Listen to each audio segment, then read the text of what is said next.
Good morning and welcome to First Jefferson Unitarian Universalist Church. My name is Michael Zepeda and I'm here with our minister, the Reverend Foerster, to say good morning. Michael. And when I say good, I mean it's warmer than it has been, but not much. And COVID cases are still high, but not asymptomatic. And it could be worse, but they're not. Oh my, this isn't like you. You're usually more cheerful. Only in public. This is public. We are in public? Oh, good morning, everyone. Welcome. Well, he already said that. What a lovely, cool, crisp day we're having. What's on the agenda, Michael? Well, the new RE Council is meeting after church today with the Reverend Aya Dulm, who has been our acting Director of Religious Education since the first of the month. And I understand we're preaching about reverence this morning. That's not a word I usually associate with Unitarian Universalism. Well, that's right, hence the need to discuss it. You know how I love resurrecting old language and bringing it back into our worship from its glory days. So let's begin our worship this morning with a prelude from the fingers of our favorite pianist, Misha Bresnow.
Thank you, Misha.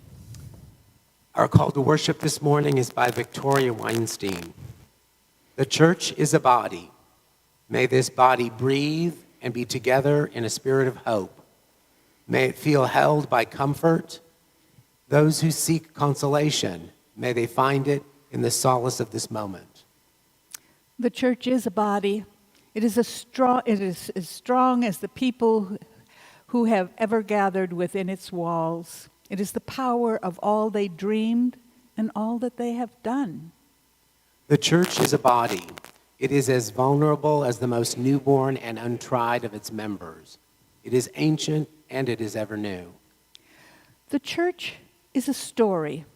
It is the story of lives that are interwoven, brought together in this place and this time for the simple purpose of caring for one another and helping one another along the arduous path from birth to death.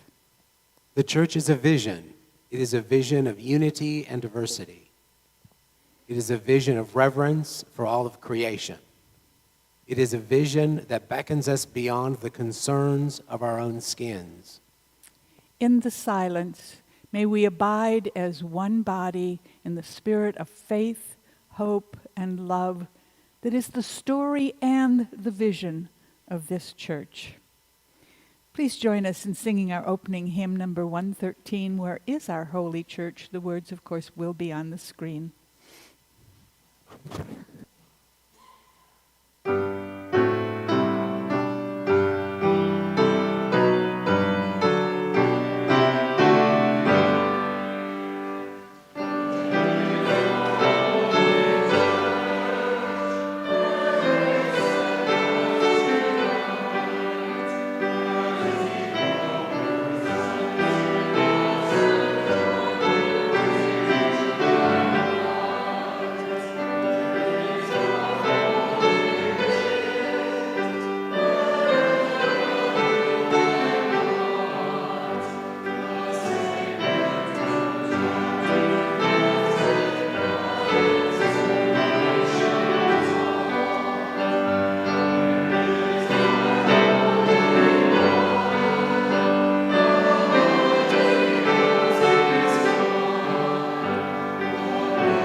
Please remain standing as we light our chalice. Michael, would you light the chalice today?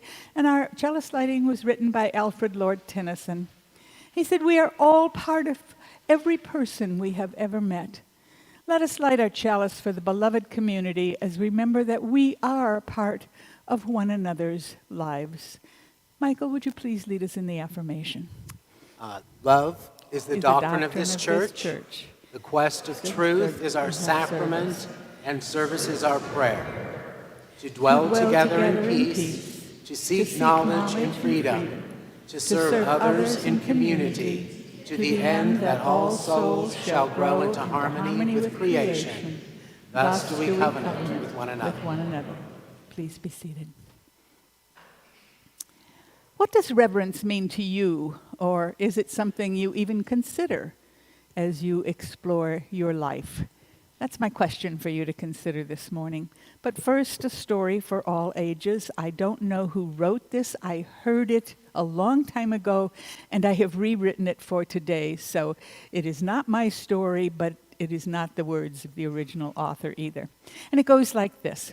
A young man was taught to revere his father and then be willing to take care of him in his old age. That's how the community worked. As he grew out of boyhood, he began to think his father was not as wise as he had imagined. As boys everywhere do, he wanted to hold his own ideas, be his own man, be in charge of his own life. His father, wise in the ways of the world, allowed him to explore his own ideas cautioning him occasionally when he strayed too far from the truth and common sense, but letting him make his own mistakes. But the young man began to resent his father's advice, especially when it turned out to be correct, and mostly because he felt foolish that he had been proved wrong when left to his own devices. Well, this young man wanted badly to be seen as better than most, more clever, more insightful, more wise, like most young men. He had a difficult time blaming himself for his failures and instead blamed his father. And his father continued to love him, to offer gentle advice, and to stay out of his way so that the boy could learn from his own experiences. But the young man drifted further and further away from his boyhood reverence of the older man. And when the young man's father became too old to work, he moved into his son's home, as was the custom in this community. It was seen as repayment for the care the father had given the child when he was too young to care for himself.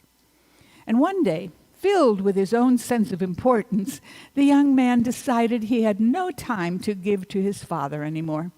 And the young man went into his workshop to gather his carpentry tools, and he built his father a beautiful casket. And putting it in a wagon, he invited his father to join him on a journey up into the mountains. "Oh, anything I can do to help," said his father. And they set off in the wagon with the casket behind them.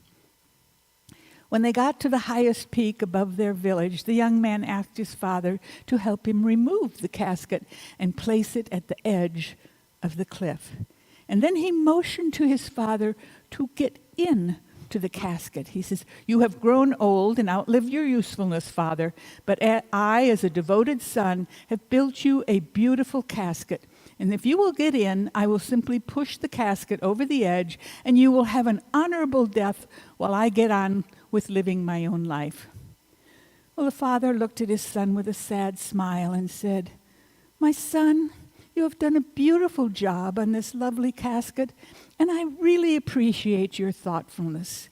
But let me offer you this as my last gift in life.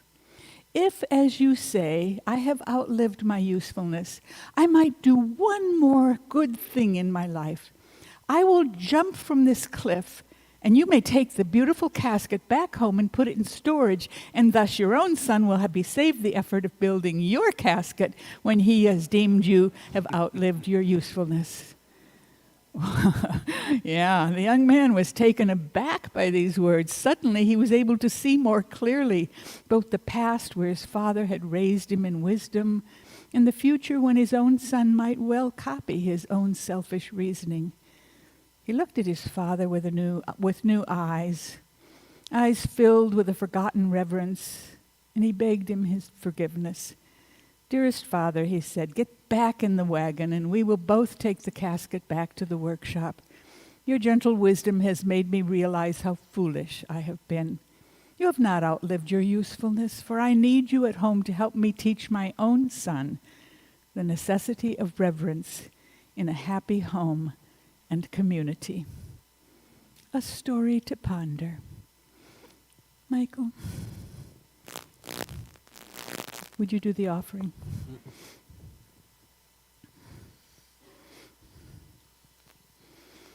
For the most part, this is a happy community. Oh, we have our differences, our discussions, our disagreements, but on the whole, we take care of one another. Reverend Annie recently mentioned that this year's collection for the minister's discretionary fund was more generous than she's ever experienced. And this is a very good thing as the pandemic stretches on, changing its identity, challenging us all. Joe Burnham continues to gather money for the Please Feed Me program we support, aimed at getting food to our furred and feathered friends whose companions have fallen on hard times. Most of you have contributed either food or money to that as well. Pledges seem to be coming in on schedule, and we feel confident that will continue. The new Board of Trustees looks forward to the coming year after their first meeting this year. And to learn more about that, please read your weekend update that was emailed to all members and friends. This quarter, we are sharing the plate with an ad hoc committee formed to repair our playground, which has fallen into disrepair. Both our own children and the Sudbury School students who meet here during the week can look forward to a safe playground when it opens next spring. So as the greeters pass among, please continue to be generous.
One of the signs of a healthy community is that we acknowledge one another's participation in it. And from time to time, I think it's important we tell each other thank you for your generosity. So stay seated, but please join me in singing our hymn 402, From You I Receive.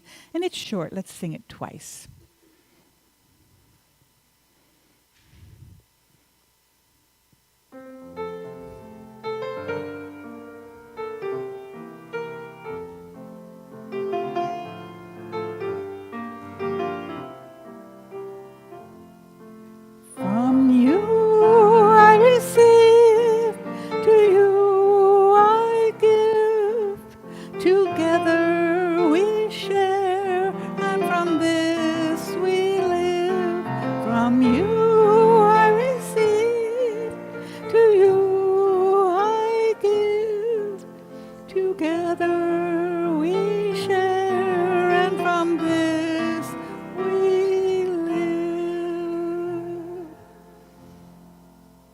That is a lovely piece. Thank you.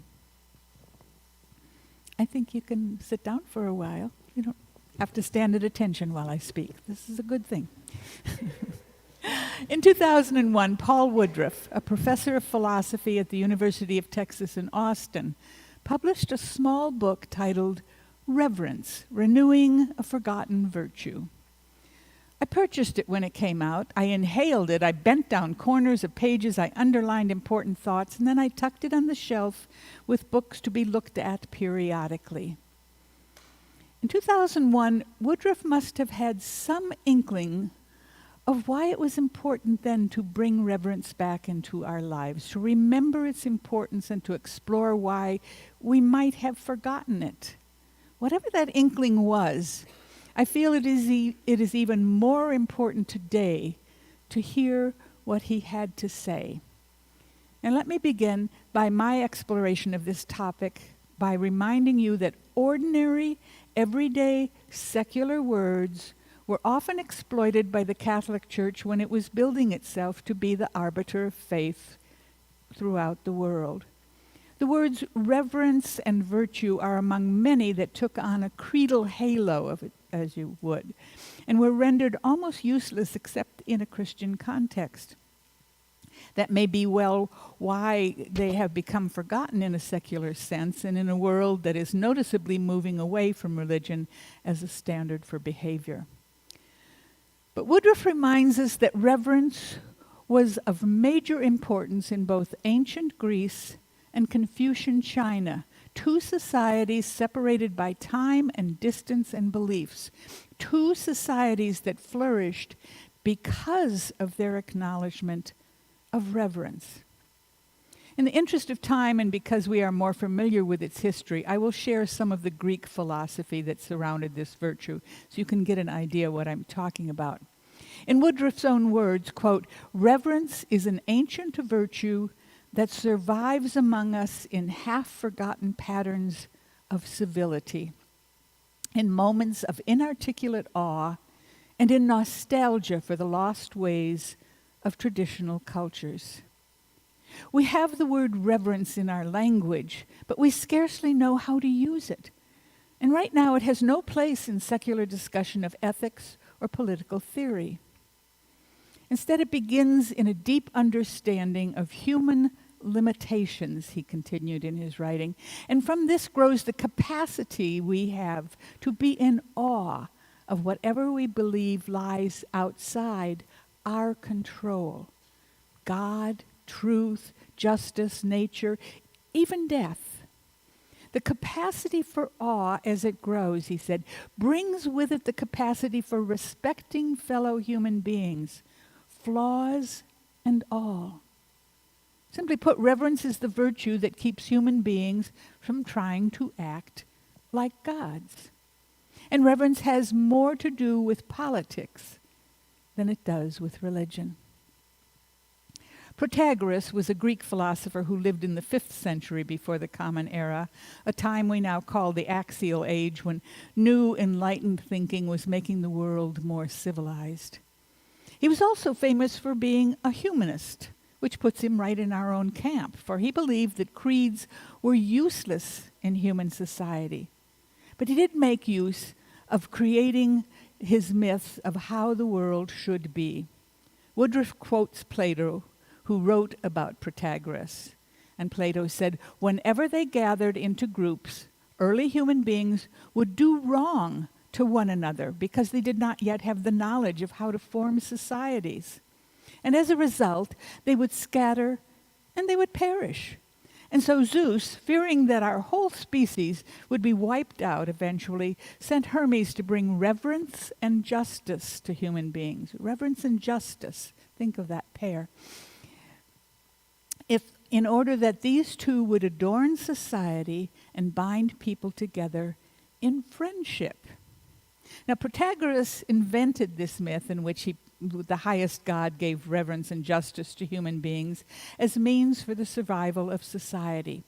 Reverence and justice supplemented an earlier gift of fire and technology, with which Prometheus stole from the gods, you might remember, hoping that they would keep our species alive. But Zeus saw that technology alone, without virtue, is no defense against mutual destruction. Zeus is said to have told the people, "Remember that you are human. If you are so rich, so powerful, or so successful that you push every thought of failure away from your mind, every thought of human error, madness, or death, you will err. You will do crazy things, no matter how hard you cling to the notion that your mind is sound. And eventually you will die. And between now and death, you will have many opportunities to crash down from whatever height you have reached, and you will fall harder if you forget that the human path is strewn with stumbling blocks." Well, let me put his comments into a more current perspective. I recently began watching Downton Abbey again for perhaps the 4th time since its origination. I am not a fan of the disparity between classes at any time in history, including this one. But given that they existed in the 19th and early 20th century England, they found a way to make their society work, using reverence on both sides. Whatever class you were in, this story shows us, if you accepted the reality and the rules and followed them reverently and respectfully, you were successful and happy, and the system worked smoothly. Mr. Carson, for example, found great pride in upholding the honor of the family that lived quite differently than his circumstance allowed. But Thomas, the footman, who respected none of it and wanted more for himself, was never happy, seldom satisfied, and always on the outside of the system. And then remember, there was Tom Branson, who starts on the downstairs side of the divide, falls in love with the daughter of the house, and takes her away. On the return, neither side is happy because Branson does not respect or revere the social system of his wife's family, and he lets them know it at every opportunity. And later, when living upstairs to better care for his young daughter, he finds a manner of living somewhere between the two through greater respect and civility. There are many clear examples in this unfolding story of historical changes, of how a society succeeds with reverence and fails without it. And it all comes down to understanding your humanity and its place in your world. And according to the ancient Greeks, you can forget your humanity in either of two ways. First, by taking on the airs of a god or a person above you in rank or ability, or by acting like a beast of prey, taking what you want without earning it or respecting those who have it. Remembering your humanity is not like remembering the date of your birth or how much money you borrowed from your neighbor. It is not about simple facts. The reverent soul, according to Woodruff, remembers how to feel what it ought to feel about itself and about other people. A remembrance that is moral from the start. And with that resounding and emotional beginning, we can begin to explore the importance of virtue in a civil society where we stand now according to these wise ancient philosophers, and what we might yet do about where we are headed in the future. Michael, we have a reading. Would you do it? Religious Humanism by Karol Hopokolsky. Those of us who call ourselves religious humanists have a strong reverence for life. Many of us experience a deep sense of awe before the mystery of life and death, those powers greater than ourselves. We share a respect for science and reason, and we are willing to live with ambiguity, to live without definitive answers. We share a deep concern about injustice and the fate of the human life, indeed of all life on this planet, our home in the universe. We identify with the human story, even as we recognize it as intimately tied to the story of the rest of this world.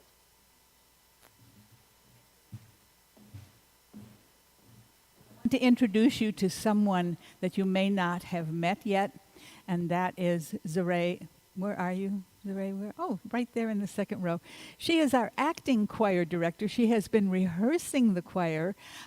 She's working with Michael until he gets settled in his new job and he's moving closer to Fort Worth, and there's a lot going on in his life. So they are helping each other, and we are so happy to have Zeray with us as she leads the choir.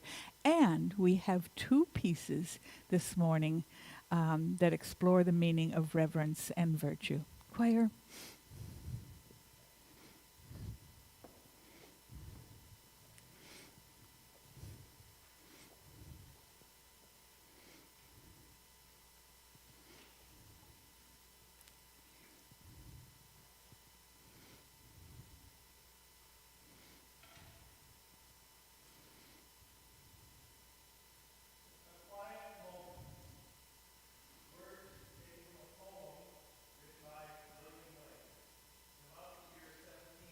91, so 230 years ago, and they still have relevance about reverence.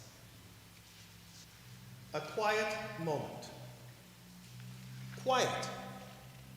Quiet. Quiet. Find a quiet moment and celebrate a miracle. A miracle to see the world in a grain of sand. A miracle to find heaven in a wild flower.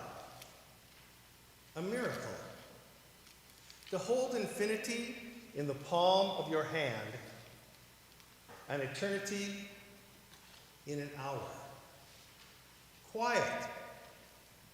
Quiet. Quiet. Find a quiet moment and celebrate a miracle.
One voice.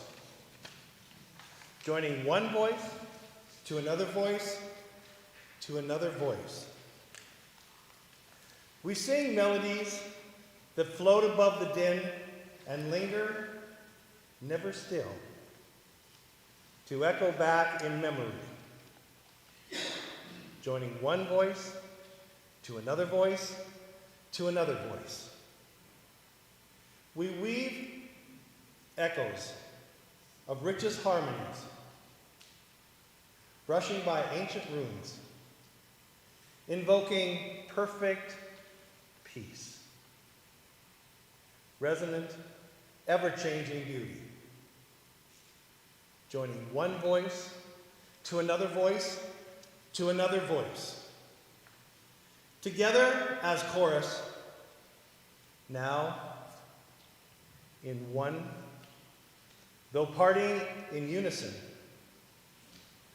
In song, we join one voice to another voice to another voice.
As I was listening to those pieces, I couldn't help but think each of them is a sermon in itself, isn't it? And part of a continuum, quiet on one hand, voice to voice on another. It's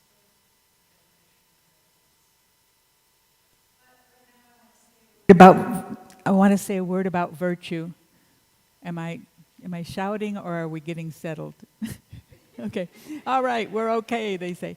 A word about virtue from my own history of wrestling with the language. I used to believe, as many do who were brought up in a church atmosphere where the word was used, that virtues were the opposites of sins. And yet I was confused that of the agreed upon sins, none of the virtues presented were ways of undoing the identified evil acts of intentions. Here's a definition I found online. What is a virtue? A virtue is a capacity to have certain feelings and emotions when this capacity has been cultivated through training and experience in such a way that it inclines those that have it into doing the right thing. And then some examples are given. And it says, emotions affect action. They are motivators. For instance, fear makes you feel like running away. Anger makes you feel like lashing out. Grief makes you feel like crying. A virtue is a capacity to have emotions that make you feel like doing good things. So, given that, what sort of virtue is reverence? Reverence is the capacity for a range of feelings and emotions that are linked. It is a sense that there is something larger than yourself or any other human being, for that matter, accompanied by human capacities for awe, respect, and shame. It is often expressed and reinforced by ceremony. And I find that last comment very interesting, and we'll have more to say about that in a moment. But virtues, like sins, were always listed by importance in the society in which they existed, the most important being the cardinal virtues or the cardinal sins.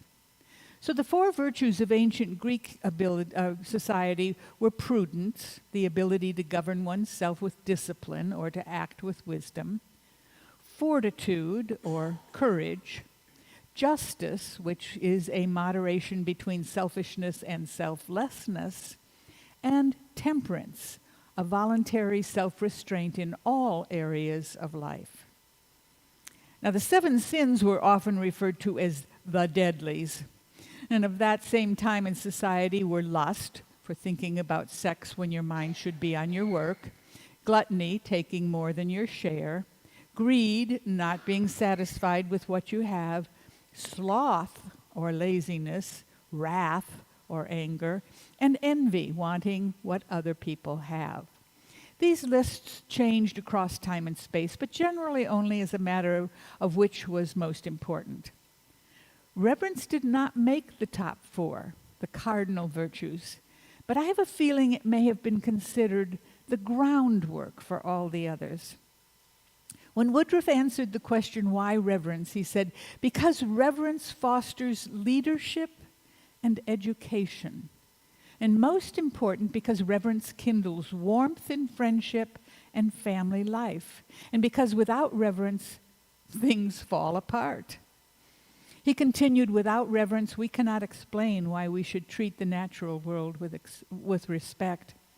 And without reverence, a house is not a home, a boss is not a leader, an instructor is not a teacher. Without reverence, we would not even know how to learn reverence. To teach reverence, you must find the seeds of reverence in each person and help them to grow. I thought that was amazing. It can't be taught. And if it is so powerful, so necessary, why can we simply not tell our children, explain it rationally to them, and bring them up to have it? And I send you back to my story for all ages. You must find the seeds of virtue, and in this case of reverence, in each person, and to help them grow. Well, we all know from experience in our own gardens that not all seeds sprout and grow. Some are eaten by circumstance or animals. Some die of drought, the drought of love or water being equal. Some die from being too crowded out or buried too deeply. As I said, I was fascinated by Woodruff's insistence on the outline definition that reverence and virtue live in ritual and ceremony. One example, he says, is our attitudes, our feelings about death. A reverence for life requires that we receive closure after death. The ceremony of funeral or remembrance is one way we show reverence for those we know. We feel a need for closure. It is not for nothing that we spare no expense in searching for the bodies of those who die in war or natural disasters. And I have my own example of this.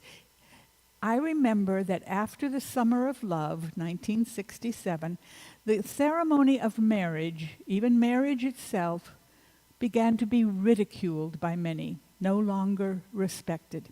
Even in the 80s, when I began my ministry, there were still people who wanted their wedding ceremony to include mockery and disdain.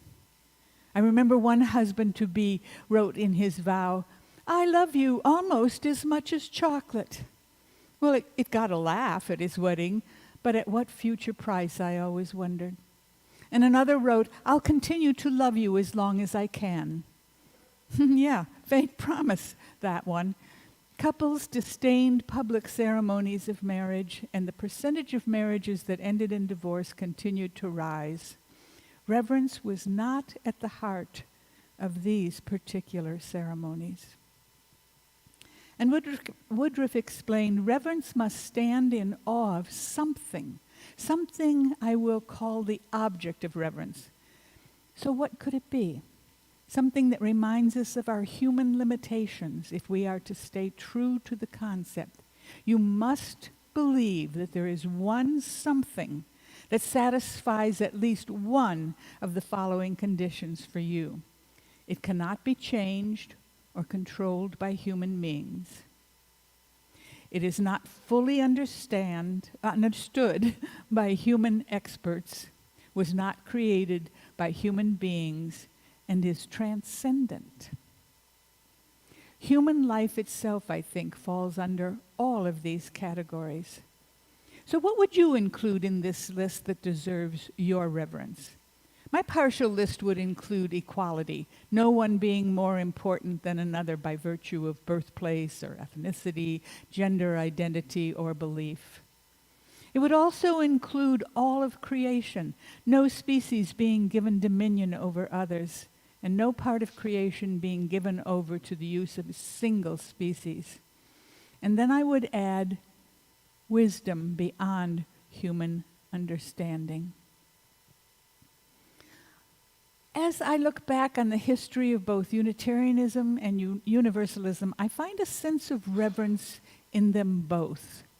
Consider the transcendentalists who came out of the Unitarian movement, who experienced such awe and reverence for nature that it advised its followers to consider how they could never create it themselves, but they could learn much from it. But the Universalists included reverence in their very first premise, saying that they could not love a God who did not love them in equal terms. They were willing to see their God as above themselves, but only if he reciprocated in his reverence for those he created. I think that's a pretty gutsy stand to take, in my opinion, and it was against many other religious beliefs. Every Sunday we take a moment to share in this community the stories and that live in this community. We call it the communion of names and milestones. We leave this book out in the lobby outside the sanctuary door for anyone who wants to share their story during the service. And Reneel wrote this morning, I think he may have gotten a telephone call just before the service started. My uncle, Troy McKinney, passed away this morning. Reneel, we are so sorry for your loss. Dale's husband and his parents lost their water supply on Friday due to a ruptured pipe. Oh, that is very inconvenient and troubling, and we are sorry for your loss there, Dale.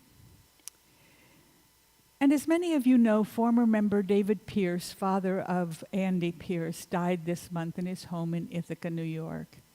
His wife Janet had preceded him in death in 2019. And I know that many of you knew David and Janet, and I wanted to extend to you and to Andy our sadness to learn of his passing and to share a few moments of memory with you. I was hoping that Andy would be here today, but he was at the funeral service in Ithaca. The Unitarian Universalist Church of Ithaca held a memorial service for David on January 13th.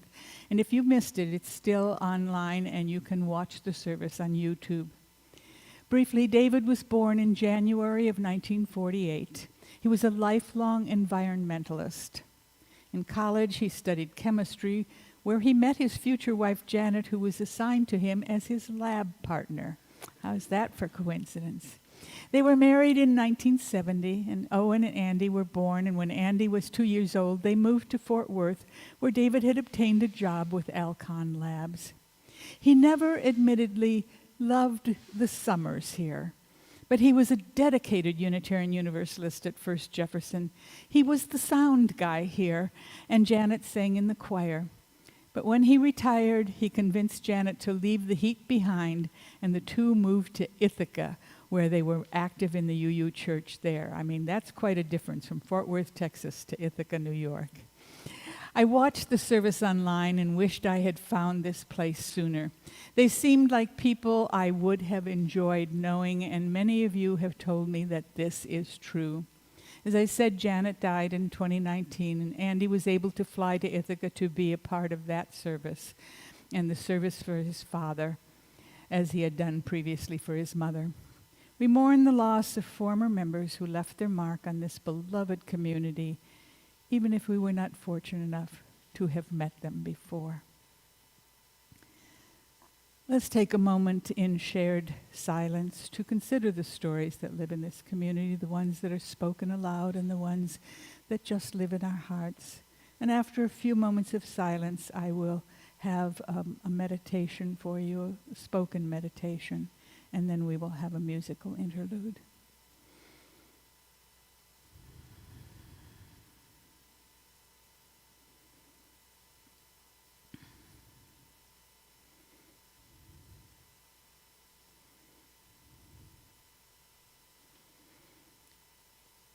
May the love that gives to life its beauty, the reverence that gives to life its sacredness, and the purposes that give to life its deep significance be strong within each of us and lead us into ever-deepening relationship with all of life. Misha.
These are difficult times.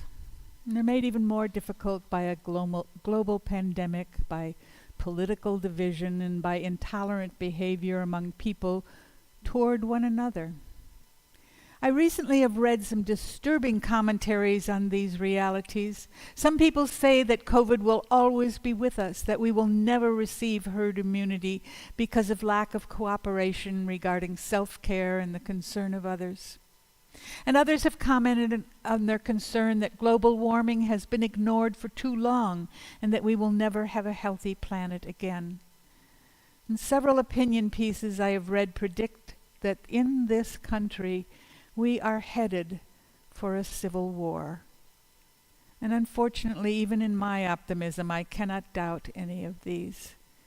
Sometimes I am discouraged and I am bereft. We need to find common reverence in our lives. We need to quit bullying one another, of ridiculing one another's beliefs.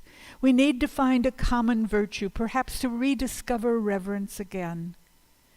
No group of human beings can stand by one another without reverence and justice, and if they cannot stand by one another, they will perish. Thus taught the ancient Greeks. Thucydides described a civil war within his own lifetime that sounds horribly close to what is going on right here in our own country. He said each party was limited only by its own appetite at the time and stood ready to satisfy its ambition of the moment, either by voting for an unjust verdict or seizing control by force. So neither side thought much of reverence. Doesn't that sound horribly familiar? And what about this ancient description of tyranny? Tyrants are leaders who have achieved power on their own, by their own strength or cunning, and who live in the fear that others will follow their example. If you seized power from someone weaker than you, you would have every reason to expect that someone else will try to find the strength needed to overthrow you. If you have no reverence for families other than your own, you might be tempted to separate children from their parents. If you had no reverence for institutions that support equality, you might be tempted to subvert the system to withhold its benefits from everyone but your friends. Tyrants are suspicious. Tyrants are overly dependent on their own judgment and stubbornly reluctant to hear anyone else's advice. Does that remind you of anyone we know? Woodruff cautions us today. He said, human judgment has a way of going wrong, especially in isolation from competing points of view. We need to think together if we are to take due notice of all the things we could do wrong. So what are we to do, small actors on a large stage? I think we each need to examine our own feelings, our own subjects of reverence, to stop judging others until we can declare ourselves innocent of their deficiencies. We are not gods. We cannot become tyrants. We cannot go to war over ideas we cannot change. We can only be examples of that which we find true and good. There are things going on in this church. The Board of Trustees is currently talking about establishing a program of conflict resolution, offering training for those who would carry out the program and information for the rest of us to help us avoid or contain conflict wherever we are. A reverence for the community of those who gather under this banner of this church will be helpful in making it work. And to add ritual to the virtue of getting along, anyone who has fallen out with another would be given a plan of reconciliation, a ceremony, a ritual that would be public and loving and healing. If you are interested in learning more or becoming a part of this plan, contact Roz Hunter, who is spearheading the board's efforts. And then let me close by quoting John Gibb Millspaugh, a Unitarian Universalist minister who shared his observance of reverence, or its lack thereof. He wrote, "All too often we pace the geometries of our walled gardens, believing we are traversing the whole of creation. With spirits of discovery, let us uncover the mysteries nested in our routines. With the eagerness of children, let us seek out the secrets unfolding in our peripheral vision. Let us behold each fellow creature with reverence. Let us greet each day with praise and thanksgiving. For life is a gift of incomprehensible magnitude. Our lives are voyages with unknowable destinations, and along the way let us meet, kiss, challenge, and support one another. Let us fashion a network of mutuality and extend it into the larger world.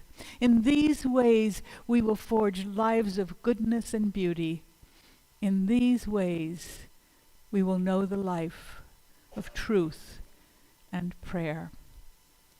Please join me in singing our closing hymn, number 10008, in the Teal hymnal, When Our Heart is in a Holy Place. Excuse me.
us this morning with a reading by Gordon McCabe, who said, "The worship of the gathered community is now ended.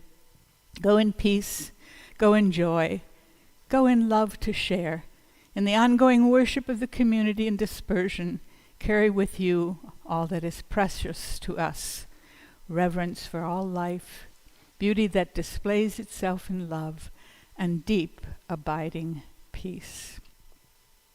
Paul Woodruff had one more footnote to add to our service today. He said, "We may be divided from one another by our beliefs, but never by reverence. If you desire peace in the world, do not pray that everyone share your beliefs. Pray instead that all might be reverent. So may it be in all our lives."